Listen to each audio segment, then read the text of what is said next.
I've had the theme song for season 1 in my head for a while.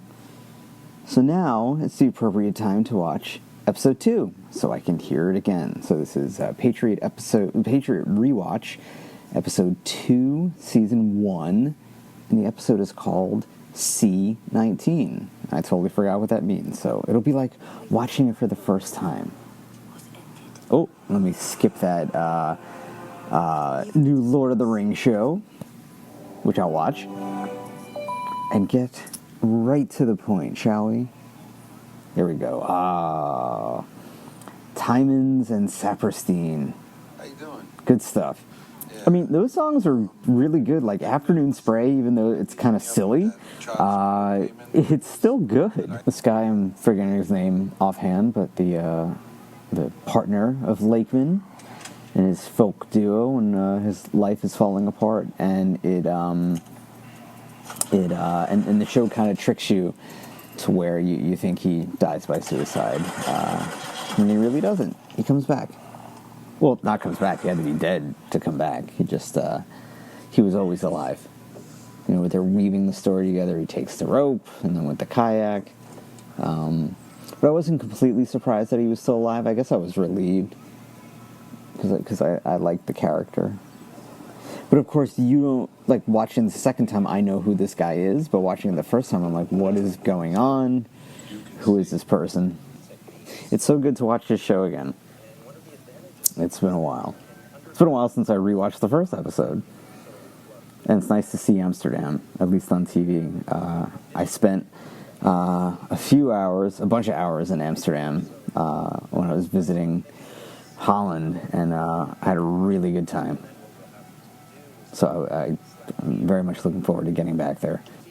And this is just a statement on you can basically get anything off the internet and anything off YouTube, even though it would harm you. Even though it harms you, and we unfortunately see a lot of that these days. There's Afternoon Spray. And I will, even though it's called Train Song, and I've had this song in my head for a while, but I will skip it because I don't want to hear that over and over again. And I even have the soundtrack, so I get to play that over and over again if I want. Oh, Cool Rick. Yeah, with his tracksuits. And this just shows the little things that keep getting messed up that just makes John's life more miserable. Oh, and that's where the title C-19 comes from, the battleship. That's what I'm guessing. Oh, no, I'm sorry. C-19's the parking spot. Made me think it was battleship. And C-19 being Leslie's parking spot. Just another thing to piss Leslie off. Leslie just doesn't let things go. And he just is not afraid to express his annoyance and give out the consequences. So it's Dennis, Leslie, and Birdbath, all three stressors. And not to mention the job that he has to do in order to get to Luxembourg. And let's not forget Stephen Chu. So all of these stressors, like, that were just not introduced, but just shown again in the past 10 seconds that Lakeman has to deal with. Is he prepared? What's so great about the show, it really just takes its time to just lay out the characters, to lay out the comedy. It leaves a lot of space. I'm sorry. And Leslie's got to be putting Stephen next to John just to mess with him. But in John's case, it's, he doesn't want it to be found out that he pushed Stephen in front of a truck. And back to Luxembourg on the detective side. Team of really good detectives. And had there been a third season, you would have found more about you started to find out the relationship between Agathe and the other detective, the one who's mute, and I'm sure it would have been explored even further. And then just showing how the United States government is trying to impede the Luxembourg investigation as much as they can, because the detectives in Luxembourg don't know what's going on. They're just investigating the murder. And then the show just illustrates, it's not even subtle, but the misogyny that goes on between the male detectives and the female detectives. I mean, it's obvious from the crappy office that they're given to, what's actually being said. Fuck that up. But Oh, I played this scene over and over, just all the jargon, this week. Sell 'em on the structure. like the introduction of, It's simple. the made-up Macmillan Let jargon, me walk you through our and just delivered flawlessly by system. Rim riding, grip the actor who plays Leslie. I'm forgetting his name. fitted nickel slits, running hatch steps. Kurtwood Smith. This is all in one shot. The best is Lakeman's face. And there's the HR guy. This is where John goes to find some peace. And any kind of communication with Alice, it just obviously helps him a lot. And just very painful how much he misses her. Little Debts of Cool from Cool Rick before he turns into Dead Serious Rick. So it's a really good Beastie Boys monologue, by the way. I'm just noticing Alice's tattoo. I wonder if that's the actress's tattoo or if there's some significance to it. I don't remember. And it kind of shows the relationship between the Tavner father and the Tavner sons. Again, just reinforcing the loyalty between the Tavner brothers. Another stressor with HR, getting an actual social security number instead of... Yeah, he's just bombarded with stress.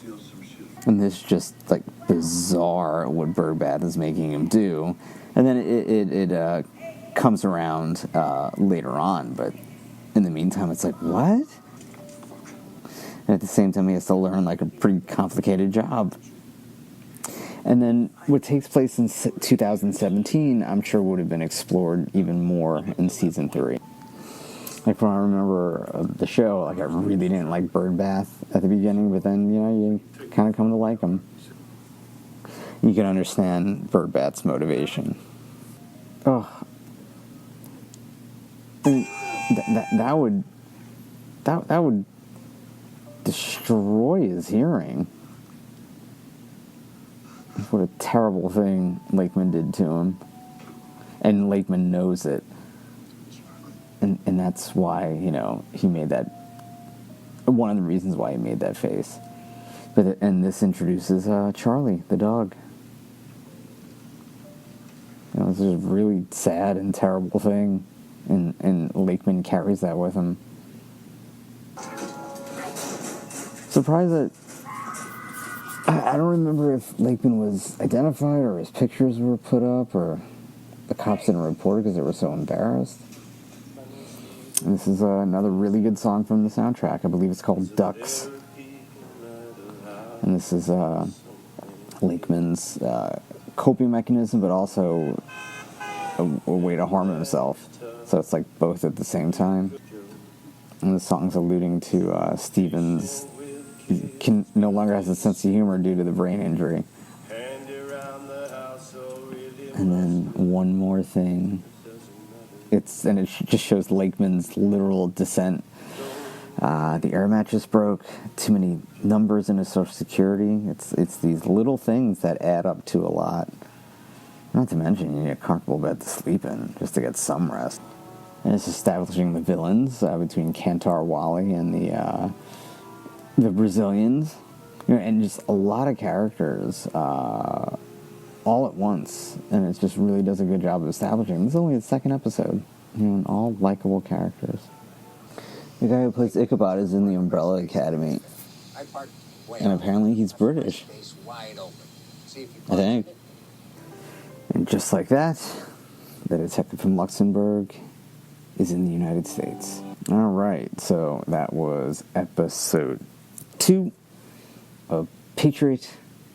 I hope you enjoyed listening to the commentary as much as I enjoyed doing it. Is it a cliched saying? Yes. Is it false? No. And this is me 1,000 months later, because it's been a really busy summer. But I miss doing this, and hopefully I can be a little more regular with that. But anyway, so I sounded quiet and tired, and that probably explains my summer. Plus, it was probably really late at night or early in the morning, however you want to look at it. So anyway, hope you enjoyed the podcast. So I'm going to do some plugs. You can check me out on Twitter at MMAM Podcast, on Facebook at MMAM Podcast, and you can email me at MMAMpodcast@gmail.com. So yeah. So Patriot deals with political intrigue, and this is a quite the political year. So get out there, get active, vote for the Democrats, and get your information from credible sources. The coronavirus is still out there, so get boosted, vaccinated, and all that. And make sure you get your information from sources like New York Times, BBC, USA Today, NPR, etc., etc., etc. Credible sources. So that is it for me for now, and I hope to see you soon. Or not see, but I hope that you can hear from me soon. All right, later.